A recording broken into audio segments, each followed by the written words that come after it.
Hi, I'm Christine Tizzard. I am the three-way chef, and today the ingredient that I'm going to be showing you how to cook is pork tenderloin. I kind of call it the poor man's steak in a way. Pork tenderloin, a super lean cut of meat, which is great. And I'm going to show you a couple different ways to cook it up, but this is what they look like. I have 3 here. If you look closely, there's sometimes, I've trimmed these 2, but sometimes there's this like white-ish kind of coating on top. It's like the thicker white stuff, and this stuff is called silver skin. I mean, you can leave it on there if you want to be super picky. I was taught to take it off, so I'm going to show you how to take it off. And I'm going to use like a fillet knife to do this, like something that's like a little narrow, because I find it's easier to jimmy it under the skin. And what I typically do is, well, first I see if I can haul it off myself without using the knife. So sometimes at the edge you can see, sometimes you can like haul it off a little bit, and you can just kind of jimmy your knife under top, and sometimes it just peels right off. Yeah, like that. The other way I do it is I kind of like jimmy it under. You can just take it off like that and like pull and use your knife at the same time. And there you go. I have most of it off, so that's great. The first recipe, I'm going to turn this tenderloin into little mini steaks called medallions. And in order to kind of get the most out of this cut of meat, I kind of cut the meat on a bias. So I'm just going to cut the little end off just like that. And just put that aside. And then I'm going to cut like really nice medallions. So I kind of look at the size of the meat and see how many I can get out of there. I can get probably 4. And then I just cut some really nice medallions. They're nice and thick. Poor man's filet mignon. And there you go. We have like a little teeny one which will cook faster. This one tends to go to my daughter. And these I'm going to cook in my cast iron pan. The first thing I want to do is I want to season them. So I'm going to use some freshly ground cumin on both sides and some salt and pepper. Turn it over. Lots of pepper.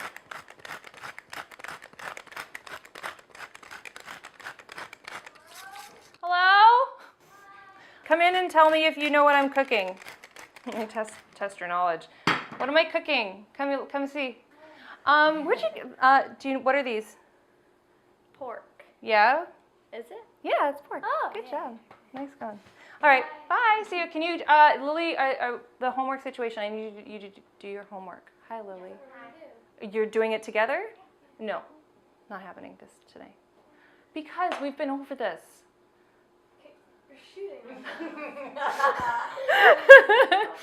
She's gonna hate. I'm gonna be in so much trouble later. Anyway, so these are ready to go. So really good hot pan. We're gonna sear these medallions off just like you would almost like a regular steak. I'm just gonna add a little bit of grapeseed oil, just something that'll have a nice high smoke point. And we have our lovely medallions. You can always check your oil to make sure it's ready just by doing that. I mean, that's ready to go, so I can just add these. Flatten them out a little bit as you're adding them. So just leave them, let them stay in the same spot on the pan. Don't move them around. About 3 minutes per side, and then we'll get some beautiful color on these. And I don't know what your house is like, but I have a feeling that like my house is not level. So I always see the oil pooling on one side, so I usually have to like rotate my pan a little bit. Just little things you get to know after cooking a while in the same space or the same pot, so you realize these little things. What I should probably tell you is that I've preheated my oven to 400 degrees. The other thing about pork tenderloin is that it has a tendency to dry out. And it's such a lean cut of meat that you can afford to crank the temperature a little bit. So 400 is a great temperature to always cook pork tenderloin. Perfect. So I'm going to flip these over now. See how we got that lovely crust on it? That's exactly what you want, that beautiful, hard, caramelized crust. So these are ready to go in the oven. Because they're such a thick cut, I'm not gonna finish them off in the pan. I'm gonna transfer them just to a little sheet pan here. I'm gonna place these in our oven, 400 degrees, and honestly, I'd say almost no more than 10 minutes. You want the internal temperature to be 140 for pork tenderloin for it not to be dried out, because at 140, you'll just have that blush of pink in the middle, which is exactly what you were looking for. So while that's in the oven, I'm gonna take that extra few minutes to make a really lovely sauce for that. So we have our pan here. I'm not gonna do anything with it. I'm not gonna clean it out. I'm gonna deglaze it with some red wine. I'm gonna add stock, so whatever stock you have. I'll throw in some thyme, a bay leaf, 2 smashed garlic, and juniper berries. Maybe about 10 or so thrown in there. And then I'll just let this reduce. It'll start to thicken up. All those flavors will concentrate. I'm gonna finish this with a good knob of butter because it's reduced. And I know it's reducing because it's starting to like cling to the bottom of the pan, which is what we want. So that's done. I'm gonna turn that off. Our tenderloins over here are beautifully cooked. I'm just gonna put them on the plate. We got some great color on there. We have this little guy, which I'll throw in as well.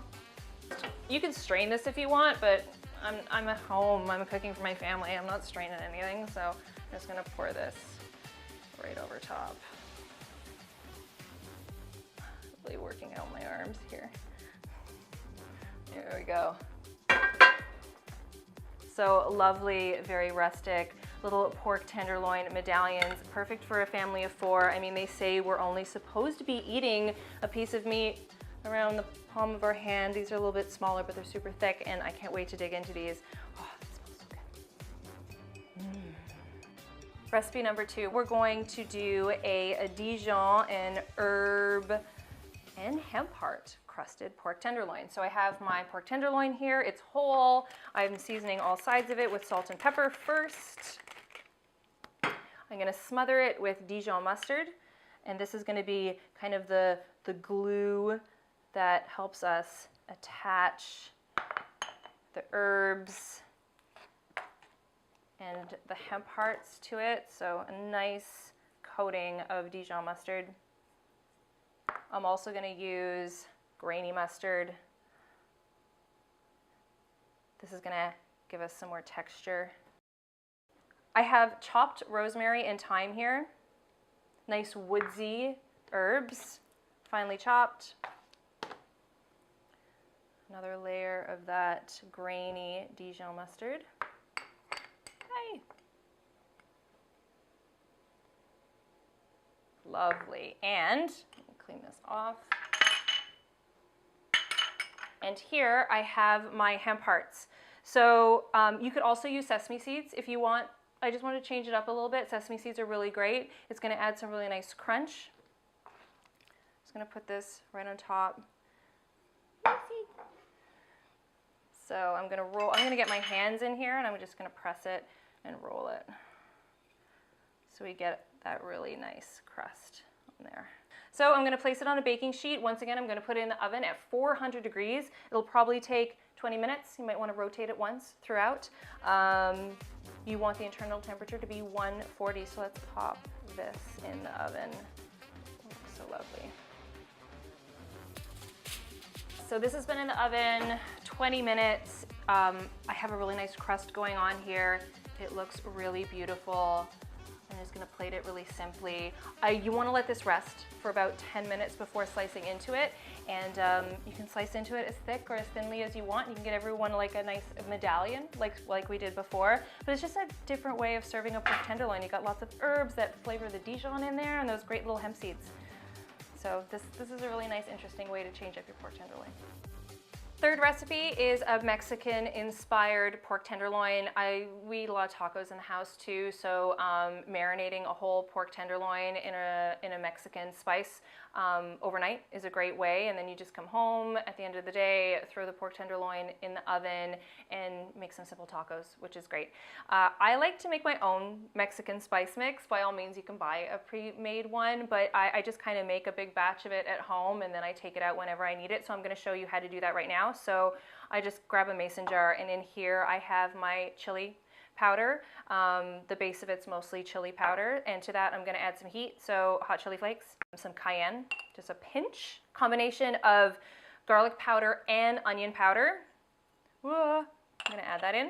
Freshly ground coriander and cumin, combination of smoked paprika and sweet paprika, and finally oregano. I get Mexican oregano for these type of things. Just use regular oregano or even marjoram, so our oregano. So there we have our simple Mexican spice mix. I'm not adding any salt to this. You can add salt at this point, like a teaspoon, but I tend to like to salt my meat before I cook it. So there we have our Mexican spice mix. So I'm going to use a good 2 tablespoons of this for our marinade. I'm going to add a little bit of apple cider vinegar. Apples and pork go well together, so it makes sense to use apple cider vinegar, and the vinegar is going to help penetrate the flavors into the pork. So a tablespoon. We need some oil, so just olive oil, good 2 tablespoons. And there we have our Mexican marinade. So I'll grab my pork tenderloin. I'll pour this over top, rub it all around, and like I said, I like to do this marinade overnight. It makes it easy to just pop it in the oven when I get home at the end of the day the next day. You do want to let it marinate for at least an hour to really get the full benefit of these flavors penetrating into the meat. So cover that up, let those flavors mingle, and when you are ready to cook it, preheat your oven to 400 degrees, pop it in the oven, once again, about 20 minutes. You want to rotate it halfway through, and I'll show you what it looks like. So here we have one that I've already cooked. I'm going to slice into this. And what I like to do is I like to thinly, like really thinly slice it. So then I can make tacos with it, or I can make a sandwich with it the next day. And it's beautifully pink inside. So that's what we want. We want that little bit of pink inside. So make sure it's great. I mean, buy a digital thermometer. It's perfect for things like this. Make sure the internal temperature is 140 degrees and you get perfectly cooked pork tenderloin. Oh, it's so good. It's so good. So we have our pork tenderloin 3 ways. We cut that tenderloin into little medallions, little steaks. And we have this lovely red wine juniper sauce just drizzled all over top. It looks so luscious. I did a Dijon herb and hemp heart crusted pork tenderloin, and then we did like a Mexican inspired pork tenderloin where we let it marinate, lots of Mexican sauces, and I'm gonna make tacos with this in a little bit. But hey, you know what? Pork tenderloins, it's a pretty cheap cut of meat, and it's lean, and there's so many different things you can do with it. So go out and buy yourself some pork tenderloin. If there's an ingredient or a recipe you would like for me to try 3 ways, let me know. Subscribe to my channel, like, comment. I love your comments. And go home and cook dinner. Cook some pork tenderloin, because I'm gonna be eating it for days.